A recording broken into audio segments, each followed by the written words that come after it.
Steam చేసిన వెజిటబుల్స్‌తో morning breakfast అలాగే మధ్యాహ్నం లంచ్ ప్రిపేర్ చేశానండి. నైట్ డిన్నర్‌లోకి స్ప్రౌట్స్‌తో కర్రీ చేశానండి. మార్నింగ్ బ్రేక్‌ఫాస్ట్‌లోకి నేను కొమ్ము శనగల్ని ముందైతే స్టీమర్‌లో పెట్టుకున్నానండి. 25-30 మినిట్స్ పడతాయండి స్టీమ్ చేసుకోవడానికి. మధ్యాహ్నంకి మిక్స్డ్ వెజిటబుల్ కర్రీ చేయడానికి అవి కూడా ఒక 5 మినిట్స్ ముందు పెట్టుకున్నానండి.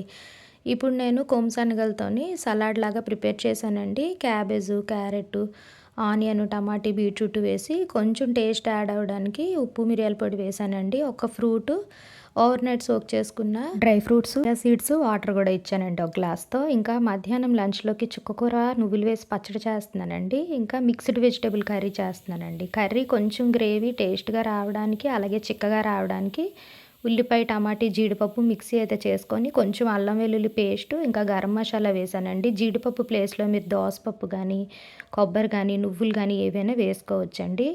ఈ మిక్స్డ్ వెజిటబుల్ కర్రీ ఫైనల్‌గా నేను కొత్తిమీరతో గార్నిష్ చేసుకున్నానండి. ఇప్పుడు చుక్కకూర పచ్చడికి ఆయిల్ అది ఏమీ లేకుండా నువ్వులు, జీలకర్ర, ఎండుమిర్చి, వెల్లుల్లిపాయి ఫ్రై చేసుకొని మిక్సీ చేసి పక్కన పెట్టుకోవాలండి. చుక్కకూరని దగ్గరికి మగ్గపెట్టుకోవాలండి. ఇది రుబ్బుకోవాల్సిన పని అయితే లేదు. ఇలా మెదుపుకుంటే మెత్తగా అయిపోతుంది. మిక్సీ చేసుకున్న నువ్వుల మిశ్రమాన్ని ఇందులో కలుపుకొని తగినంత ఉప్పు వేసుకొని పోపు వేసుకోవడమేనండి.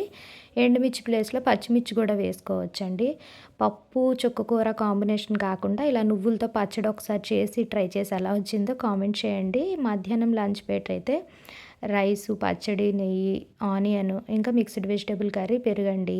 నైటు డిన్నర్‌లోకి నేను ఇంట్లోనే స్ప్రౌట్స్ అయితే ప్రిపేర్ చేసుకుంటానండి. ఇంకా మార్నింగ్ అయితే ఇలాగ పచ్చిగా తిన్నా పర్వాలేదు. నైట్ డిన్నర్‌లో కాబట్టి నేను కర్రీ ప్రిపేర్ చేస్తున్నానండి. ఇదిగోండి చూడండి. నేను ఇంట్లోనే ఒక 4 డేస్‌కి సరిపోయేటట్టు ఒకేసారి చేసుకొని ఫ్రిడ్జ్‌లో పెట్టుకుంటాను. ఇంకా నేను ఇంట్లో ప్రిపేర్ చేసుకునే మిల్లెట్స్‌తో అంబలి ఉంది కదండీ! రాగి పిండి, జొన్నలు, సజ్జలు, కొర్రలు అన్నీ కలిపి ఆడించుకుంటాను కదా! ఆ పిండితో చపాతీ చేస్తున్నానండి. దీనికి కాంబినేషన్‌గా నేను స్ప్రౌట్స్ ఇంకా క్యాప్సికమ్ వేసి కర్రీ ప్రిపేర్ చేశానండి. క్యాప్సికమ్ యూజ్ చేయడం వల్ల మనకి డైజెషన్ ప్రాబ్లమ్ అనేది ఉండకుండా ఉంటుందండి. ఆనియన్ మనం ఎలా యూజ్ చేస్తామో అలాగే క్యాప్సికమ్ కూడా చిన్న ముక్కని రోజువారీ కూరల్లోని ఏదో ఒక కూరలో వేసుకొని మనం వండుకుంటే చాలా మంచిది.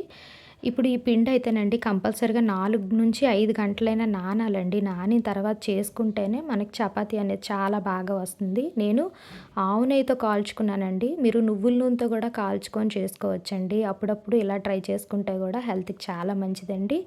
మా ఆయన గారి ప్లేట్‌లోకి అయితే నేను పెడుతున్నాను. చపాతీ చూడండి ఎంత మెత్తగా వచ్చిందో.